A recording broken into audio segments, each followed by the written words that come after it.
بسم اللہ الرحمن الرحیم۔ دوستو، انصر ہیں، انہوں نے ایک سوال بھجوایا ہے۔ آئیے پہلے سوال سنتے ہیں اور پھر واپس آتے ہیں۔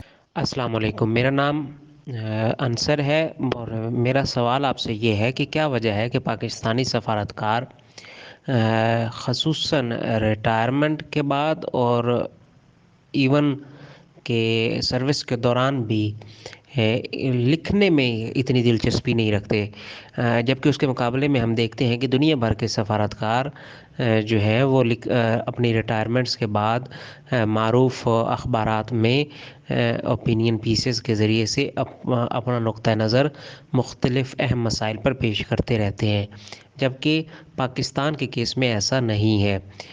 مثال کے طور پر بھارت کو ہی لے لیجئے، جہاں پر ان کے سفارتکار ریٹائرمنٹ کے بعد معروف اخبارات میں بھارت کے نقطہ نظر سے جو اہم جیو پولیٹیکل ڈیولپمنٹس ہیں ان پر اپنی رائے کا اظہار کرتے رہتے ہیں، جبکہ پاکستان میں ایسا نہیں ہے۔ آپ کیا سمجھتے ہیں کہ اس کی کیا وجوہات ہیں؟ جواب عنایت کیجیے گا، بہت شکریہ۔ جی انصر، آپ کے سوال کا بہت شکریہ۔ بلکہ مجھے اسی سوال سے ایک شعر بھی یاد آ گیا ہے کہ دنیا نے تیری یاد سے بیگانہ کر دیا، دنیا نے تیری یاد سے بیگانہ کر دیا، تو اس سے بھی دل فریب ہیں غم روزگار کے۔ اب میں کیا کروں؟ جہاں تک آپ کا یہ کہنا ہے کہ سابق سفارتکار پاکستان کے لکھتے نہیں ہیں، تو شاید ایسی بھی بات نہیں ہے۔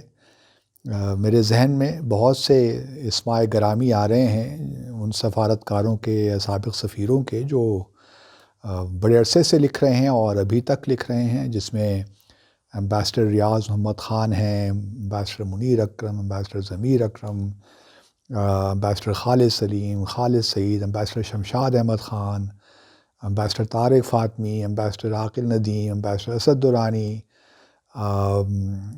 امبیسڈر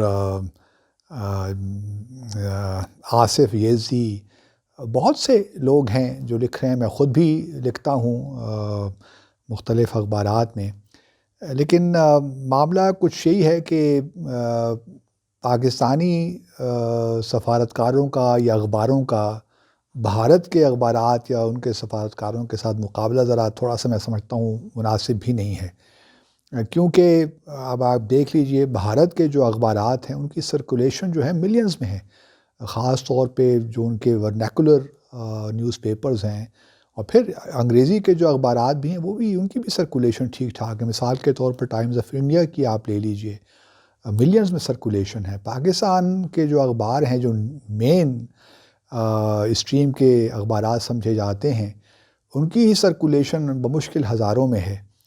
تو یہاں پہ لکھ تو لیتے ہیں ہمارے سفارتکار یا باقی جرنلسٹ بھی، آئی ایم شور لکھتے تو ہوں گے، لیکن وہ جس طریقے سے کوئی انسینٹیو ملنا چاہیے وہ بھی نہیں مل پاتا۔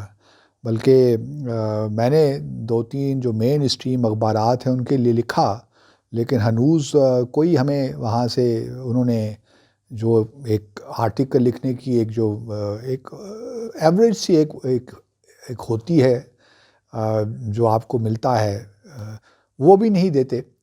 تو اس لیے میں سمجھتا ہوں کہ چلیں یہ تو ایک ضمنی سی بات ہے، لیکن ہمارے جو سفراء ہیں بہرحال ان چیزوں کے باوجود بھی اخبارات میں ریگولرلی کنٹریبیوٹ کر رہے ہیں۔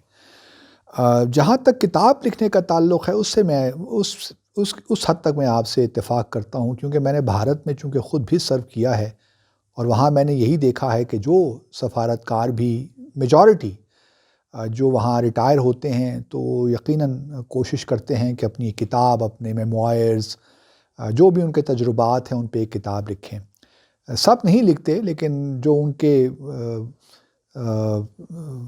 بڑے نامی گرامی سفارتکار رہے ہیں وہ یقیناً لکھتے ہیں۔ مثال کے طور پر ابھی آپ دیکھ لیجیے شیام سارن نے کتاب لکھی، پھر یہاں پہ جو سفیر تھے رگھاون، انہوں نے جا کے کتاب لکھی۔ تو وہاں پہ ایک کلچر ہے کتاب لکھنے کا، اور کتاب پڑھنے کا بھی کلچر ہے، کیونکہ کتاب تبھی لکھی جاتی ہے جب لوگ اس کو پڑھیں بھی۔ تو ہمارے ہاں حالانکہ ہمارے سفارتکار جو ہیں ماشاءاللہ ایک سے ایک بڑھ کے ہے، اور کتاب اگر چاہیں تو لکھ بھی سکتے ہیں، لیکن نہ جانے کیوں کتاب کا اس طرح کلچر پیدا نہیں ہوا، گو کہ کچھ سفراء نے کتابیں لکھی بھی ہیں، مثال کے طور پر شمشاد احمد خان ہیں، جاوید حسن ہیں، حسن جاوید ہیں، اسی طرح ریاض احمد خان صاحب ہیں، اور بھی کچھ لوگ ہوں گے جو مجھے نام اس وقت، شاہد امین صاحب ہیں، ان لوگوں نے کتابیں لکھی ہیں. ہمارے عبدالستار صاحب جو فارن منسٹر بھی رہے ہیں، انہوں نے بھی کتابیں لکھی ہیں. تو میں نے کتاب ایک لکھی ہے جو کہ انشاءاللہ اگلے مہینے آ رہی ہے، ہاسٹیلیٹی کے نام سے. لیکن یہ بات آپ کی درست ہے کہ کتاب لکھنے کا اس طرح رواج نہیں ہے، کیونکہ یہاں پہ مارکیٹ ہی نہیں ہے، اور چونکہ مارکیٹ نہیں ہے تو اس لیے کوئی پبلشر ہی نہیں ملتا. بلکہ ابھی ریسنٹلی ہمارے ایک اور سفیر ہیں سید ابرار حسین، انہوں نے بڑی اچھی افغانستان پہ کتاب لکھی ہے. تو ہیں لوگ جو کہ کام کر رہے ہیں، لکھنے کی کوشش بھی کر رہے ہیں، لیکن یہ ہے کہ بحیثیت مجموعی وہ اس طرح کلچر نہیں بن پایا. لیکن میں تو انکریج کروں گا اپنے کلیگز کو کہ وہ لکھیں، کیونکہ بڑا ضروری ہے اپنے تجربات پاکستانیوں کے ساتھ شیئر کرنا، اور دنیا کے ساتھ شیئر کرنا، اور پھر اپنا ایک پرسپیکٹیو دینا. کیونکہ ریٹائرمنٹ جب آپ سروس میں ہوتے ہیں تو آپ بہت سی مجبوریاں ہوتی ہیں، آپ بہت سی باتیں نہیں کہہ سکتے پبلکلی آبویسلی. لیکن جب آپ ریٹائرمنٹ کے بعد آپ جو آفیشیل سیکرٹ ایکٹ ہے اس کے تحت رہ کر آپ بہت سی چیزیں شیئر کر سکتے ہیں. تو میں ذاتی طور پہ سمجھتا ہوں کہ ہمارے لوگوں کو کم از کم اپنے جو تجربات ہیں وہ ضرور شیئر کرنے چاہیے، کیونکہ جو آنے والے ہمارے ینگ آفیسرز ہیں وہ ان سے استفادہ کر سکتے ہیں. اور یہ ایک اچھی چیز ہوگی میں سمجھتا ہوں. لیکن بہرحال رواج کم ہے کتاب لکھنے کا، اور اس کی بنیادی وجہ یہی ہے کہ کتاب پڑھنے کا رواج بھی ہمارے معاشرے سے کم ہوتا جا رہا ہے. لوگ اب بنیادی طور پہ کتاب تو خریدتے ہی نہیں. کتاب کیا، اب تو اخبارات بھی نہیں خریدتے، جو بس آن لائن ہی پڑھ لیتے ہیں اور اسی سے گزارا کرتے ہیں.